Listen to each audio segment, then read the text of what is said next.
오늘 말씀은 완전한 대로 나아가라 했습니다. 요절 말씀 1절, 2절, 6장 1절, 2절 같이 읽겠습니다. 시작. 그러므로 우리가 그리스도의 도의 처벌을 버리고 죽은 행실을 회개함과 하나님께 대한 신앙과 세례들과 안수와 죽은 자의 부활과 영원한 심판에 관한 교훈의 틀을 다시 닦지 말고 완전한 대로 나아갈지니라. 기도하십시다. 하나님 아버지 감사합니다. 오늘도 변함없이 귀한 주일 말씀을 예배하여 주셔서 감사합니다. 참 이 깊은 진리를 사람의 지혜로서는 깨달을 수가 없습니다. 성령께서 우리 각 심령에 역사하셔서 이 진리의 비밀을 깊이 깨달아 알 수 있도록 도와주시옵소서. 감사합니다. 예수님 이름으로 기도합니다. 아멘. 우리 신자들은 큰 대제사장이신 예수 그리스도를 믿음으로 거듭난 새 생명을 얻고 또 믿음의 삶을 살다가 영원한 하나님 나라에 들어감으로써 우리의 구원이 완성되는 것입니다. 그래서 우리 신자들은 이 세상에 사는 날 동안에 그리스도를 닮아가는 성화, 성결, 성화를 이루어 하나님 나라에 들어갈 준비를 해야 하는 것입니다. 이것이 영적인 성장입니다. 오늘 말씀은 우리 신자들에게 영적 성장의 의미가 무엇인가, 그리고 또 왜 반드시 영적 성장을 이루어야 하는가 하는 것을 가르쳐 줍니다. 이제 5장 11절에 보면은 이 히브리서 기자가 수신자인 히브리 성도들에 대해서 어려움이 있다 말합니다. 어떤 어려움이 있다 하느냐, 우리가 멜기세덱에 관하여는 우리가 할 말이 많으나 너희가 듣는 것이 둔함으로 설명하기 어려우니라. 여기 둔하다는 것은 6장 12절에 나오는 게으르다는 말과 어원이 같습니다. 본서 기자가 히브리 신자들에게 예수님이 멜기세덱의 반차를 좇아 영원한 대제사장임을 가르치는 것이 필요하다 이렇게 생각했는데, 그러나 그들의 영적 수준이 너무 낮아서 설명하기 어렵다는 것입니다. 이것은 그들의 신앙이 진리를 알아들을 만한 수준이 되지 못했다는 것입니다. 우리 인간이 구원받고 영생을 얻는 데는 하나님이 하시는 일이 있고 또 우리 인간이 해야 될 일이 있습니다. 우리가 구원받는 이 과정, 구원받는 과정은 우리가 구원받는 과정은 8가지 요소가 있다 이렇게 말합니다. 첫째는 부르심입니다. 부르심. 둘째는 회심이라고 하는데 회개와 믿음, 회개와 믿음. 그 다음에 거듭남, 다시 중생하는 거죠. 거듭남. 그 다음에 의롭다고 인정하심. 그러니까 이것은 이제 우리가 의인이 아닌데 예수님의 피공로를 믿는 자는 의롭다고 인정해 준다 그 말이에요. 그 다음에 하나님의 자녀로 받아주시는 겁니다. 양자로 받아주시는 거예요. 자격이 없지만은 양자로 받아주시는 거예요. 그 다음에는 이 믿음이 성장해서 거룩하게 되는, 그 다음에는 성령에 이끌어 주심, 그 다음에는 이제 하나님 나라에서 영화롭게 되는, 이것이 이제 구원의 우리 인간이 구원받는 8가지 요소다 이렇게 말합니다. 이러한 과정의 대부분은 하나님이 주도적으로 하실 일입니다. 하시는 일이에요. 부르심이나 뭐 이런 거듭남이나 또는 의롭다 하시는 것이나 자녀로 받아주시는 것이나 이렇게 다 이제 하나님이 하시는 일인데, 그 중에서 2가지, 이 회개와 믿음, 회심과 그 다음에 성화. 회심과 성화는 인간의 자유의지를 경유해서 이루어지는 겁니다. 인간이 가만히 있는데 그냥 회개하도록 하나님이 회개하도록 해주시고 뭐 성화가 되도록 해주시는 게 아니다 그 말이에요. 그러니까 회심과 성화, 이것은 인간의 의지가 포함되어야 된다. 그래서 똑같이 신앙생활을 출발했더라도 회심과 성화의 단계에서 신자들 간의 차이가 나게 된다는 것입니다. 그러면 그 당시 히브리 신자들의 영적 상태가 어떠했나? 12절 같이 읽어봅시다. 12절 5장 12절 시작. 때가 오래되었으므로 너희가 마땅히 선생이 되었을 터인데 너희가 다시 하나님의 말씀의 초보에 대하여 누구에게서 가르침을 받아야 할 처지이니 단단한 음식을 못 먹고 젖이나 먹어야 할 자가 되었도다. 여기서 때가 오래되었으므로 신앙생활을 한 지가 상당히 오래됐다 그 말이에요. 10년, 20년 됐다. 너희가 마땅히 선생이 되었을 터인데 이것은 이제 신앙이 성장해서 신앙생활의 연륜이 쌓이고 이제 영적으로 성장하게 되면은 마땅히 성경을 가르치는 선생이 돼야 된다 그 말이에요. 목자가 돼야 된다. 전도자가 돼야 된다. 그리고 하나님의 말씀의 초보에 대하여 가르침을 받아야 할 처지이니 그랬습니다. 이것은 그들이 이제 장성한 믿음으로 나가야 되는데 아직도 초보적인 신앙도 제대로 확립되지 못해가지고 다시 배워야 할 만큼 영적인 성장이 더디다 하는 것입니다. 그래서 그들이 젖이나 먹을 수 있는 그런 어린아이 수준에 머물러 있었다는 겁니다. 본문 말씀은 구원받은 신자들은 누구나 다 신앙이 성장하여서 성경 선생 즉 목자요 전도자가 되어야 마땅하다 하는 것을 가르쳐줍니다. 이것은 어떤 특별한 신자만 그렇게 해야 되는 게 아니고 또 어떤 특별한 유비부 같이 어떤 특별한 이제 공동체에 속한 자들만 해당되는 것이 아니고 그리고 모든 신자들은 신앙이 성장해서 다른 사람에게 복음을 전파할 수 있는 수준에까지 성장해야 한다. 그 말입니다. 과거에 어떤 분이 일반 교회에서는 소수의 신자들만이 전도를 한다. 그런 얘기인데 UBF에서는 모든 이 멤버들에게 다 전도를 하도록 가르치는 것은 이것은 잘못된 것이다. 이렇게 말하는 경우가 있었습니다. 그러나 이것은 성경의 가르침에 대해서 올바르게 깨닫지 못한 결과입니다. 그러면 그 당시 히브리 성도들이 이렇게 한 이유가 무엇인가? 13절 이는 젖을 먹는 자마다 어린아이니 의의 말씀을 경험하지 못한 자요. 경험하지 못했다는 것은 체험하지 못했다는 겁니다. 말씀을 체험하지 못해가지고 성장하지 못했다는 거예요. 그러면 말씀을 이제 체험하지 못하고 지식에 머물러 있는 그렇다는 거죠. 그리고 그러면 지식에 머물러 있지 않고 체험을 통해서 깨달아야 하는데 그러면 이 경험을 하려면 어떻게 해야 경험할 수 있습니까? 어떻게 해야 경험을 할 수 있어요? 말씀대로 순종해봐야 경험을 할 수 있는 겁니다. 다른 사람 경험하는 거 들으면 은혜는 되지만은 그건 그 사람이 경험한 거예요. 다른 사람 소감 들으면 은혜가 되는데 그건 그 사람이 그래서 말씀에 순종해봐야 산에도 올라가봐야 그게 얼마나 힘든 것인지 알 수 있죠.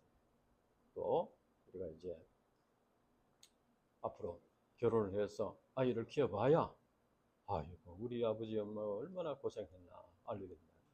그 전까지는 몰라. 경험을 해봐야 돼.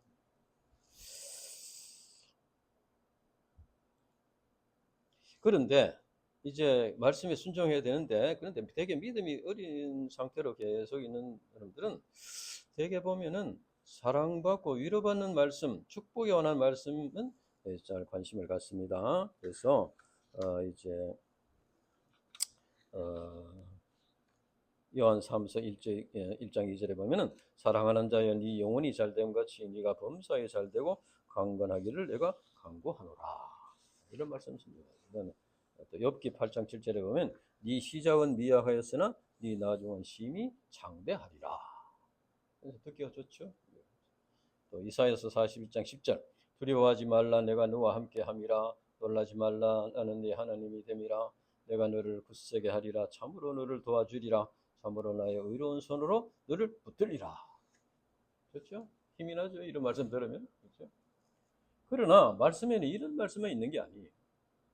그 다음에는 그런데 이제 이 초보적인 신앙에서는 이 죄를 회개하라는 말씀, 십자가를 져야 하라는 말씀, 희생하라는 말씀 이런 거는 듣기 싫어합니다. 창세기 12장 1절 2절 여호와께서 아브라함에게 이르시되 너는 너의 고향과 친척과 아버지 집을 떠나 내가 네게 보여줄 땅으로 가라. 내가 너로 큰 민족을 이루고 네게 복을 주어 네 이름을 창대하게 하리니 너는 복이 될지라. 누가복음 3장 8절 그러므로 회개에 합당한 열매를 맺고 속으로 아브라함이 우리 조상이라 말하지 말라. 내가 너희에게 이르노니 하나님이 능히 이 돌들로도 아브라함의 자손이 되게 하시리라. 마가복음 8장 34절. 무리와 제자들을 불러 이르시되 누구든지 나를 따라오려거든 자기를 부인하고 자기 십자가를 지고 나를 따를 것이니라. 마가복음 16장 15절. 또 이르시되 너희는 온 천하에 다니며 만민에게 복음을 전파하라. 이런 말씀은 참 부담이 되잖아요. 그래서 듣기 싫어한다는 거죠. 이런 말씀에 순종하고, 그러나 현실적으로 유익이 되는 말씀, 순종하기에 부담이 되지 않는 말씀만 영접하면은 신앙이 어린아이 수준에 머무를 수밖에 없다. 예수님께서도 말씀을 듣고 순종하는 자는 반석 위에 집을 지은 자와 같이 지혜로운 자이고 순종하지 않는 자는 모래 위에 집을 지은 같이 어리석은 자다. 이렇게 말씀하셨습니다. 우리 신자들은 위로를 주고 힘을 주는 말씀뿐 아니라 죄를 회개하고 십자가를 감당해야 하는 이 말씀도 영접하고 순종해야 된다. 그렇게 할 때 체험할 수 있는 거예요. 그러니까 이 말씀들을 이제 위로를 주고 사랑을 주고 위로를 주고 힘을 주고 이런 말씀도 이제 우리가 믿어야 되지만은 이제 십자가와 고난이 있고 이제 주님을 따르는 제자의 삶을 살도록 말씀하시는 이 말씀에 순종할 때 거기에 따르는 한 깨달음과 이렇게 기쁨과 소망이 있다는 겁니다. 그래서 우리가 구체적인 삶 속에서 순종해야만 그것을 체험할 수 있고 그 체험을 통해서 말씀이 깊이 깨달아야 믿음이 성장할 수 있다 하는 것입니다. 그러면 영적으로 성장한 자는 어떤 자들인가? 14절. 우리 14절 같이 읽어보겠습니다. 14절 시작. 단단한 음식은 장성한 자의 것이니 그들은 지각을 사용함으로 연단을 받아 선악을 분별하는 자들이니라. 단단한 음식이라고 했습니다. 하나님의 말씀에 그 깊은 진리를 비밀들을 말하는데 지각이라는 것은 이제 이렇게 분별력을 말하는 영적인 분별을 말하는. 그래서 연단을 받는다. 이것은 이제 훈련을 받는다는 것이죠. 영적으로 장성한 자들은 의의 말씀에 순종함으로써 자기 자신을 이제 훈련하는. 그래서 이들은 영적인 체험을 통해서 선악을 분별하는 능력을 좀 있게 된다 했습니다. 이 선악을 분별하는 능력, 이게 굉장히 중요합니다. 그런데 선악을 분별하는 능력은 신앙의 성장에 따라서, 신앙 성장에 따라서, 신앙 수준에 따라서 다르게 나타납니다. 대개 어린아이와 같이 신앙이 초보적인 단계에서는 되게 윤리 도덕적인 측면에서 선악을 분별합니다. 그러나 믿음이 장성한 자들은 영적인 측면에서 선악을 분별한다. 다시 말하면 우리 신자들은 윤리 도덕적인 죄를 깨닫고 회개하는 데서 이제 성장해서 영적인 죄를 깨닫고 회개하는 수준으로 성장해야 된다. 우리 학교에서 도덕책에 나오는 그거는 물론 이제 우리가 이제 하지 않아야 되고 또 회개해야 되고 이렇게 해야 되는데 이제 하나님과의 관계, 하나님을 믿지 않는 거 이건 죄지만 도덕책에는 그런 말이 없습니다. 도덕책에는 하나님을 믿지 않는 사람은 죄다 이런 거 없잖아요. 그러니까 우리가 하나님과의 관계에서 죄를 깨닫고 회개하는 수준에까지 성장해야 된다. 그것이 믿음의 장사죠. 그리고 어린아이들은 이제 무엇이나 이제 받는 것을 좋아합니다. 받는 것을 좋아하잖아요. 그래서 뭐 부모님의 형편이나 이런 걸 생각하지 않고 그저 자기가 좋아하는 걸 해주기를 바라고 이렇게 하죠. 그러나 장성한 자는 어떻게 됩니까? 오히려 부모님이 지금 어떤 어려움이 있나, 형제 자매가 어떤 어려움이 있나 이런 걸 생각하는 수준에까지 자라야 된다. 항상 그저 내한테 좋은 것만 뭐 부모가 뭐 어떻게 되든지 그죠. 이건 아주 어린아이 수준이야. 근데 장성한 자는 오히려 부모 형제를 생각하는. 신앙도 마찬가지입니다. 신앙도 이제 장성하게 되면은 우리 교회 전체를 돌아보고 동역자들을 돌아보고 이렇게 자기가 해야 될 일이 뭔가, 섬겨야 될 일이 뭔가 이것을 찾아서 하게 되는. 그저 내게 어떤 유익이 얻을 수 있나, 이것은 아주 초보적인.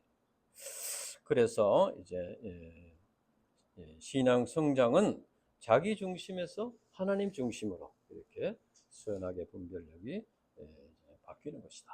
성장하는 것이다. 이것을 가르쳐줍니다. 그러면 우리 신자들이 자기를 훈련하여서 장성한 자가 되기 위해서 구체적으로 어떻게 해야 되느냐? 우리 이제 6장 여기서 보면은 1절부터 보면은 그리스도 도의 초보를 버리라고 그랬습니다. 도를 버리고 그다음에 뒤에 보면은 완전한 대로 나갈지니라. 이제 보면 그래서 이제 여기서 그리스도의 도의 초보라는 게 뭐냐? 초보가 그거 이제 나오는 것인데 죽은 행실을 회개함과 하나님에 대한 신앙과 세례들과 안수와 죽은 자의 부활과 영원한 심판에 관한 교훈, 이것이 초보예요. 초보. 근데 말은 초보지만 상당히 이렇게 깊은 진리입니다. 이것이. 여기서 죽은 행실의 회개함이라는 것은 죄의 결과로 사망에 이르게 되는 인간이 죄를 회개하고 죄 사함을 받는 진리입니다. 그리고 하나님에 대한 신앙, 이것은 예수 그리스도를 믿음으로 이제 구원을 받았고 하나님과 바른 관계를 맺고 하나님의 주권과 사랑과 섭리를 믿는 것입니다. 그게 하나님에 대한 신앙이에요. 그리고 세례라는 것은 예수님이 그리스도이심을 믿고 고백함으로써 구원과 영생에 대한 확신을 갖는 것입니다. 안수 이것은 이제 하나님의 능력과 또 하나님의 주권 행사를 믿는다는 것입니다. 또 부활과 심판, 이것은 이제 죽음 이후에 있을 하나님의 그 계획, 하나님의 계획에 대한 믿음입니다. 이것은 자기 장래를 온전히 하나님께 의탁하는 그런 신앙이 부활과 심판. 이러한 그리스도의 초보를 깨닫고 영접한 자라야 진정으로 신앙생활을 출발한 자들이다. 이렇게 할 수 있다는 것입니다. 그러니까 여기서 버리라는 말은 완전히 무슨 부정하라 그런 말이 아니고 거기서 출발해서 더 가라 그러거든요. 버리라는 것은 지금까지 깨달은 그것을 지금까지 이제 회개와 하나님에 대한 신앙과 세례와 안수와 부활과 심판 등 이런 초보적인 신앙에서 이제 더 올라가라. 완전한 대로 나아가라. 완전한 대로 나아가는 것은 뭐 예수님처럼 완전하게 되라 우리가 될 수는 없고, 근데 초보적인 신앙에 비해서 상대적으로 성숙한 신앙으로 나아가라. 그래서 이제 그러면 신자들이 초보적인 신앙에서 성숙한 신앙으로 나아가야 되는데 이 히브리 오늘 이렇게 신자들도 성숙한 자로 못 나가서 이제 멜기세덱에 관한 진리도 말하기가 어려울 정도로 수준이 낮다는 거죠. 왜 그러면 이렇게 수준이 낮은데 머물러 있느냐, 어린아이와 같이 머물러 있느냐, 머물러 있게 되느냐. 그러니까 되게 보면 첫째는 성숙한 신앙으로 나아가는 데는 십자가와 고난이 있기 때문입니다. 그러니까 회개와 하나님에 대한 신앙과 세례, 안수, 그다음에 부활, 심판 등 초보적인 진리는 되게 마음에서 일어나는 거예요. 마음에서 믿고 확신하고 마음에서 이렇게 하는 것인데, 그 다음에 예수님께서 이제 이런 죄사함과 구원받은 신자들에게 자기를 부인하고 자기 십자가를 주심을 따르는 제자의 삶을 살 것을 명하셨습니다. 이것은 곧 이제 성경 선생이 되고 목자가 되고 전도자가 되는 것입니다. 그러니까 여기에는 고난과 십자가 고난이 있다는 겁니다. 주님을 본받아서 이제 사랑을 받고자 하는 데서 이제는 주는 자가 되어야 된다는 것입니다. 이게 그만큼 희생이 따른다는 겁니다. 그래서 죄사함 받고 구원받는 것은 좋은데 제자의 삶을 살면서 십자가와 고난과 희생을 감당하는 것은 부담스럽다. 그래서 여기를 꺼려 한다. 그 다음에 이제 두 번째는 이 신앙이 잘 자라지만 두 번째는 뭐냐면은 그리스도의 초보를 아는 것으로서 마치 자기 신앙이 온전하다고 착각하는 그런 무지와 교만 때문입니다. 그리스도의 도의 초보인 회개와 하나님에 대한 신앙과 세례와 안수와 부활과 심판 등도 깨닫는 것이 쉽지 않을 만큼 깊은 진리입니다. 무엇보다도 그리스도의 도의 초보를 올바르게 깨달은 신자들은 그 진리가 너무 귀한 것을 알기 때문에 특별히 뭐 온전한 대로 나가라고 말하지 않더라도 스스로 더 깊은 진리를 알고자 하고 깨닫고자 하는 소원을 갖습니다. 그래서 영적인 투쟁을 감당한다는 겁니다. 그래서 자기의 신앙이 초보적인 진리를 아는 정도인데도 십자가와 고난과 희생에 대한 부담감 때문에 스스로 온전하다, 이 정도 하면 됐다, 이렇게 착각을 하고 더 이상 배우지 않게 된다. 그렇게 되면 그러니까 더 성장할 수가 없다는 것입니다.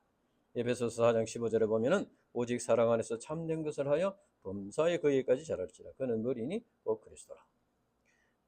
베드로후서 3장 10절에 보면 오직 우리 주 구주 예수 그리스도의 은혜와 그를 아는 지식에서 자라가라. 이 신앙이라는 것은 시간이 지난다고 해서 저절로 자라지는 않습니다. 그러니까 출발은 비슷하게 했는데 나중에 차이가 나는 것은 아까 얘기했듯이 배심과 성화, 거기에는 우리 사람의 인간의 자유의지가 동반돼야 되기 때문에 그것이 이루려면 그러니까 사람마다 차이가 나게 된다는 거예요. 그런데 거기에 보면은 말씀에 보면은 하나님이 3절에 허락하시면 우리가 이것을 하리라 했습니다. 하나님이 허락하시면 이것은 이제 신앙의 성숙을 이루는 것은 우리 힘으로 할 수 있는 것이 아니고 하나님께서 성령으로 도와주셔야 할 수 있다, 그런 말입니다. 그런데 하나님이 허락하시면 우리가 이것을 하리라. 뭐 하나님께서 우리의 신앙의 성숙을 원하시는데 허락 안 하실 리가 있습니까? 그러니까 이 말은 뭡니까? 이것은 신앙의 성숙을 이루는 일이 하나님께서 원하시는 일이므로 하나님께서 도와주신다고 하니 우리가 소원을 가지고 이렇게 투쟁을 하면 하나님이 도와주신다. 겁이 나가지고 고난과 희생을 당하는 것이 겁이 나가지고 안 하려고 자꾸 하니까 뒤로 자꾸 물러가려고 하니까 하나님 뒤로 물러가려고 하는데 하나님 도와줄 수가 없지 않습니까?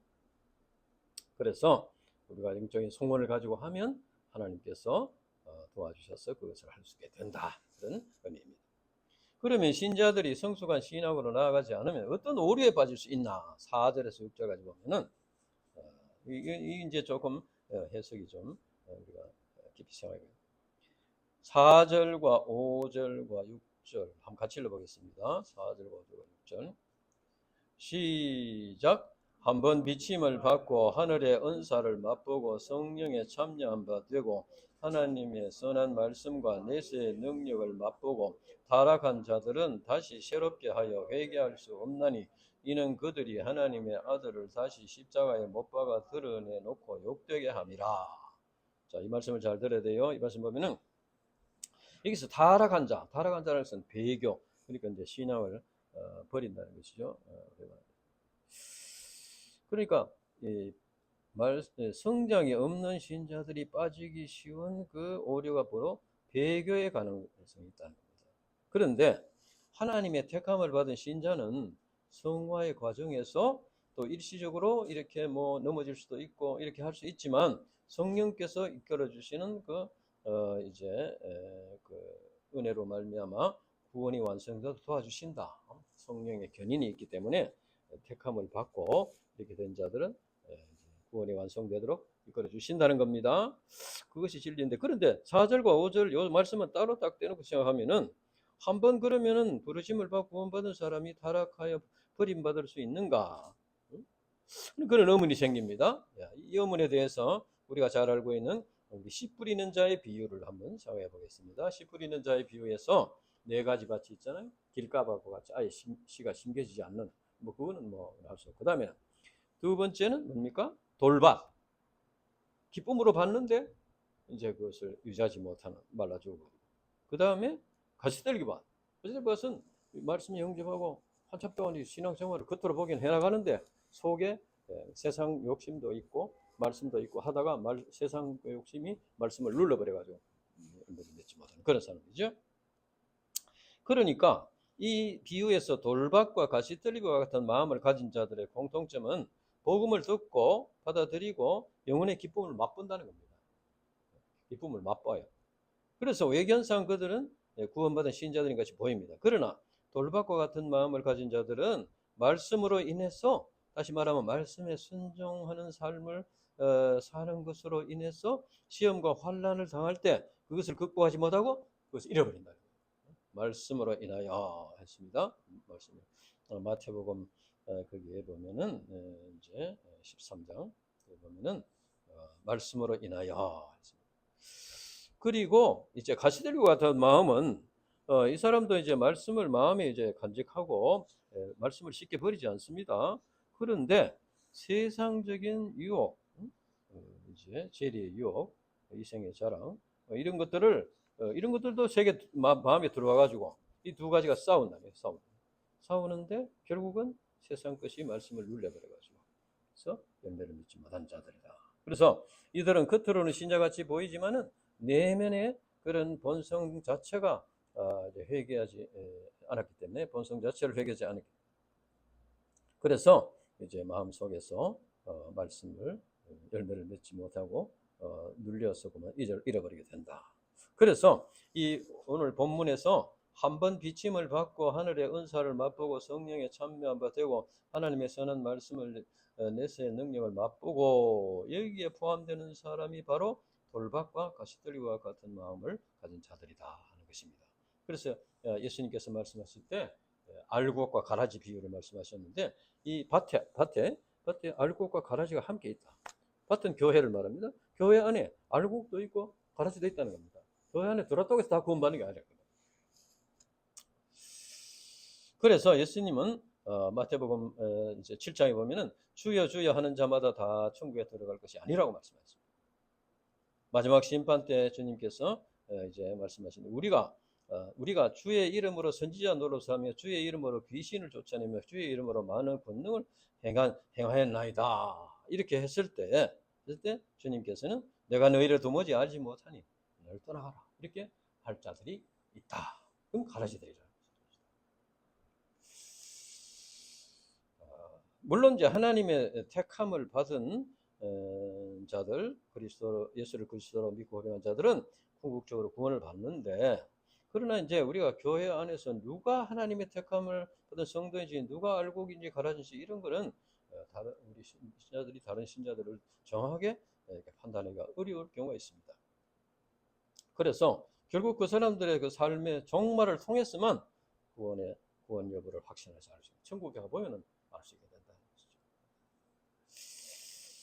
그 당시에 유대교나 타 종교를 믿고 있다가 기독교로 개종한 사람들이 있었습니다. 이들은 일시적으로 은혜를 받고 성령의 능력으로 병 고침도 받고 또 하나님의 말씀의 능력을 맛보고 이렇게 했는데, 근데 여러 가지 이유로 인해서 이제 다시 유대교로 돌아간 자들이 있었습니다. 그래서 유대인들은 하나님의 아들인 예수 그리스도를 거부함으로 십자가에 못 박아 죽였습니다. 그래서 이들이 기독교로 왔다가 다시 유대교로 갔다는 것은 뭐냐 하면은 그것은 이제 예수 그리스도의 그 십자가의 은혜를 거부하는 것이 되는 것입니다. 그래서 구원받을 수가 없다. 요즘도 초보적인 교리에 머물러 있다가 이제 우리 기성교회에 대한 어떤 환멸을 느끼고 이단 종파에 빠지는 경우가 있습니다.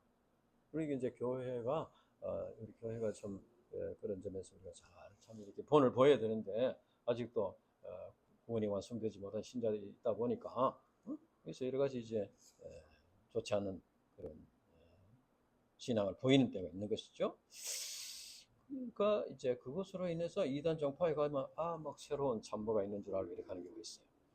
또 이단 정파의 교주들도 보면은 처음에는 굉장히 성령의 은사로서 능력을 해요. 병자를 고치고 막 예언을 하고 막 능력을 하는데 그것 때문에 교만에 빠져가지고 자기가 마치 그리스도인 것처럼 이렇게 하는 경우도 있습니다. 이들은 하나님의 아들 그리스도를 다시 십자가에 못 박아서 현재의 욕보이는 죄를 범하는 자들이다. 그래서 그들은 다시 회개하고 구원받을 수가 없다는 겁니다. 7절 8절에 보면은 이제 자연 법칙을 통해서 이 진리를 다시 설명합니다. 여기서 땅은 하나님의 은혜를 받은 인간이고 자주 내리는 비는 때를 따라 주신 하나님의 은혜를 말합니다. 또 합당한 채소는 말씀에 순종해서 신앙의 열매를 맺는 것입니다. 그리고 가시와 은광피는 욕심과 교만으로 해서 악한 본성으로 인해서 말씀에 순종하지 않음으로써 신앙이 성장하지 못하고 죄의 열매를 맺는 것입니다. 그래서 이 말씀은 하나님의 은혜를 받아 말씀에 순종하면서 성장하고 신앙의 열매를 맺으면 하나님의 축복을 받아서 영생에 이르게 되고, 믿음이 성장하지 못하고 초보적인 신앙에 머물러 있다가 이제 욕심과 교만에 빠져서 신앙이 퇴보하거나 배교하게 되면은 이제 하나님의 불심판을 받게 된다 하는 것입니다. 그래서 이 말씀은 이제 우리 신자들이 신앙이 성장하는 것이 얼마나 중요한가, 성화를 이루는 것이 얼마나 중요한가 하는 것을 가르쳐 줍니다. 신앙이 가만히 정체되어 있으면은 제자리 있으면 괜찮은데 제자리 있지 않고 퇴보하게 돼요. 대개 보면은 영적인 투쟁을 감당하지 않으면은 신앙이 퇴보하는 경우가 많습니다. 학생 때는 막 이렇게 하다가 학사가 돼서 이렇게 퇴보하는 경우가 있습니다. 그래서 신앙생활이라는 것은 그저 우리가 예수 믿고 죄사함 받고 구원받는 것으로 끝나는 것이 아니고 신앙의 성숙한 단계, 장성한 단계, 성과를 이루어서 장차들을 하나님 나라를 준비하는 그것이 올바른 신앙이다. 이것을 알 수 있습니다. 그러면 우리 신자들은 이제 어떤 확신을 가지고 살아야 됩니다. 9절부터 보면은 이제 앞부분에는 신앙이 성장하지 못하는 사람들에 대해서 이제 경고하는 말씀인데, 그런데 이제 그 당시 신자들이 전부 그런 사람만 있는 게 아니고 올바른 영적인 투쟁을 하는 사람도 있었다는 겁니다. 9절부터 보면은 여기 보면은 이제 우리 9절과 10절 한번 읽어보겠습니다. 9절과 10절 시작. 사랑하는 자들아, 우리가 이같이 말하나 너희에게는 이보다 더 좋은 것 곧 구원에 속한 것이 있음을 확신하노라. 하나님이 불의하지 아니하사 너희 행위와 그 이름을 위하여 나타낸 사랑으로 이미 성도를 섬긴 것과 이제도 섬기는 것을 잊어버리지 아니하시느니라. 여기 보면 이제 이 히브리서 기자가 지금까지 이제 배교에 대한 위험성을 경고한 후에 또 이제 신자들을 격려하는 것입니다. 이보다 더 나은 것, 곧 구원에 속한 것이라는 것은 앞에 말한 그런 배교자들과는 달리 다 배교한 것은 아니었으니까요. 달리 그 신자들은 구원의 은혜를 드릴 뿐 아니라 성경 선생으로까지 이렇게 성장해서 감당하고 있다는 말입니다. 그들은 하나님의 이름을 위해서, 하나님의 영광을 위해서 사랑을 실천하고 성도 섬기는 일을 감당했다. 성도 섬기는 일이라는 것은 바로 이제 성경 선생이요 목자의 직분을 감당한다는 것이죠. 그래서 하나님께서 이들의 신앙을 기억하신다 이렇게 했습니다. 그래서 하나님은 불의하지 않으시다, 신실하시다는 것이죠. 이 신실하신 하나님께서 그것을 다 기억하시고 그래서 이끌어 주신다는 겁니다. 하나님은 성령으로 거듭난 신자들을 끝까지 사랑하시고 보호해 주신다. 그래서 이제 사탄 마귀의 시험을 받아서 넘어지더라도 회개하고 제사함 받고 일어나면은 이제 하나님께서 우리를 천국으로까지 인도해 주신다. 그래서 이러한 신실한 하나님이 계시기 때문에 우리가 연약하더라도 이제 다시 일어나서 하나님 나라 향해서 걸어갈 수가 있다는 겁니다. 이제 히브리서 교회는 이제 수신자들을 향한 간절한 소망을 말합니다. 11절에서 15절까지 보면은 여기 보면은 너희 각 사람이 동일한 부지런함을 나타내어 끝까지 소망의 풍성함에 이르러 게으르지 아니하고 믿음과 오래 참음으로 말미암아 약속들을 기업으로 받은 자들을 본받는 자가 되게 하려 함이라. 여기서 이제 약속들을 기업으로 본받는 자, 그러니까 믿음과 오래 참음으로 말미암아 약속들을 기업으로 받은 자는 누구입니까? 그 대표자는 바로 믿음의 조상 아브라함입니다. 그러니까 이런 믿음의 조상들의 믿음을 본받아서 이제 믿음이 성장 장성하는 자가 되라 그 말입니다. 아브라함은 참 이제 우리가 아는 대로 믿음과 인내로서 하나님의 약속을 굳게 붙잡고 소망을 이룬 하나님의 소망을 이룬 자입니다. 그래서 본서 기자는 그 신자들에게 하나님의 약속을 기업으로 받은 조상들의 신앙을 본받고 믿음과 오래 참음으로 신앙을 지킴으로써 이제 하나님께서 약속하신 그 기업을 받으라. 그래서 여기서 이제 우리 신자들이 하나님의 언약하신 것을 받으려면은 첫째는 부지런해야 된다. 게으르지 말아야 된다. 부지런해야 된다. 그러니까 하나님이 약속하셨다고 해서 저절로 하늘에서 떨어지는 것이 아니라는 거죠.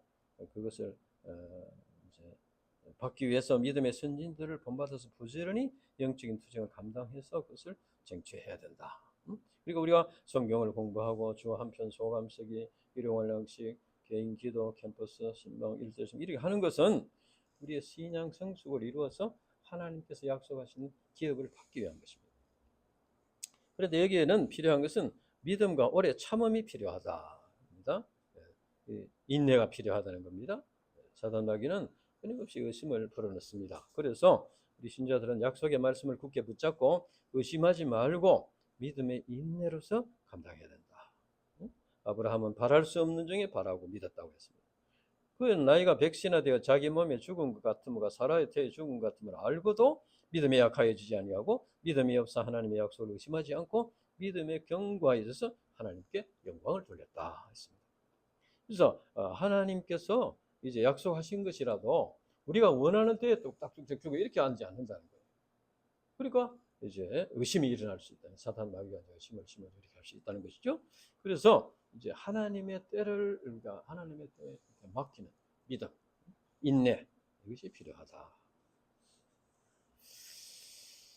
그럼 우리가 이제 하나님의 약속을 믿을 수 있는 근거가 무엇인가? 16절에서 20절까지 보면은 여기에 보면은 맹세라는 말이 나옵니다. 그러니까 하나님께서 약속을 하셨는데 그것을 또 맹세를 했다. 이게 약속도 하고 맹세까지 했다. 그것은 하나님은 거짓말할 분이 아니다. 하나님께서는 이제 약속을 반드시 하나님은 거짓말하실 수 없는 18절에 보면 하나님이 거짓말하실 수 없는 이 두 가지 다시 말하면 약속을 하고 맹세하세요.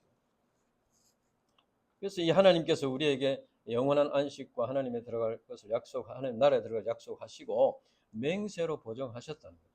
그래서 우리에게 약속하신 그 하나님 나라에 대한 소망은 확실한 것이다. 그런데 여기 보면 휘장안이라는 것은 이제 지성소를 말하는데 여기는 하나님이 계시는 곳이라 여기 보시면 하늘 성소에 이제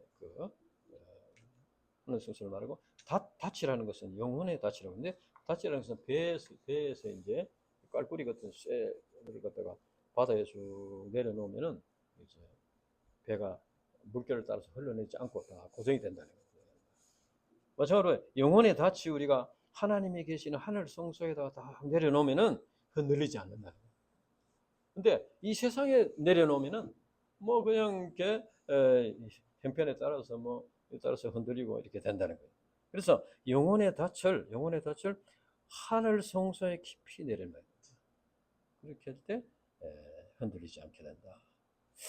이제 우리가 그러니까 소망을 하나님 나라에 두어야 된다는 거예요. 우리가 소망을 하나님 나라에 둬야 된다. 이제 우리가 아브라함과 같이 약속의 말씀을 굳게 붙잡고 성화를 이루어서 완전한 대로 나가야 되겠다. 오늘 말씀에 보면은 신앙이 성숙하게 되어서 성화를 이룬 신자들은 이제 복음을 전파하는 선생이 되어야 된다. 그리고 사랑을 실천하는 성도가 되어야 된다. 그러니까 선생이 되는 거하고 사랑을 실천하는 이 두 가지가 오늘 본문 말씀 나오는데 그건 결국 같은 의미라고 볼 수 있죠. 그러니까 양들을 섬기고 동역자들을 섬기고 말씀을 가르치고 이렇게 한다.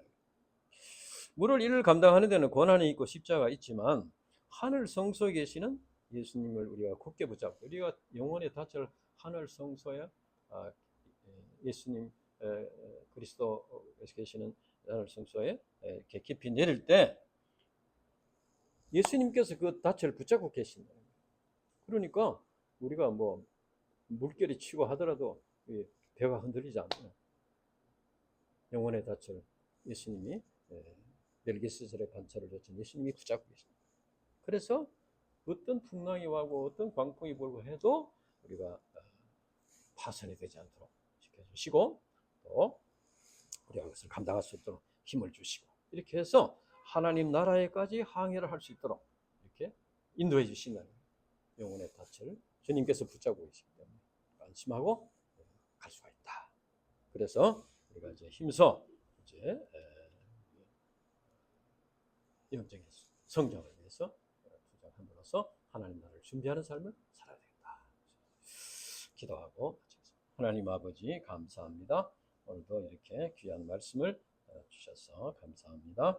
이 말씀이 우리 심령에 깊이 새겨지게 하여 주시고 또 우리 신앙이 이제 초보 사실은 초보도 참 깊은 진리이지만 이 초보에 머물러 있지 않고 이제는 믿음이 장성한 자로 성장해서 선생이 되고 또 성도 섬기는 자가 되기까지 성장하고 믿음의 투쟁을 감당할 수 있도록 도와주시고, 우리가 비록 연약하고 부족하지만 우리 영혼의 닻을 예수님에게 둘 때 우리 영혼의 닻이 하늘 성소에 이렇게 두게 됨으로써 우리가 이 세상에서 어떤 광풍과 어려움을 만나더라도 마침내 하나님 나라에 가기까지 신앙이 자라고 열매를 맺게 될 것을 믿습니다. 하나님 아버지요, 우리 연약함을 도와주시고 붙잡아 주시고 인도해 주시옵소서. 감사합니다. 예수님 이름으로 기도합니다.